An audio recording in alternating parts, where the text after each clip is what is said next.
আব্বা আগুন জ্বালাইতে দেখি ভালোই কষ্ট। হ্যাঁ হ উফ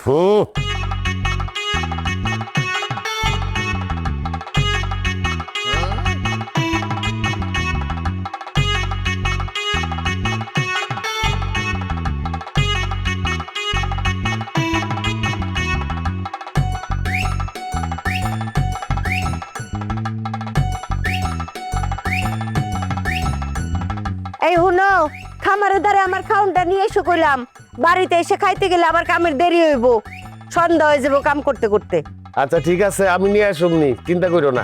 দেরি করো না কইলাম। আর আমি কিন্তু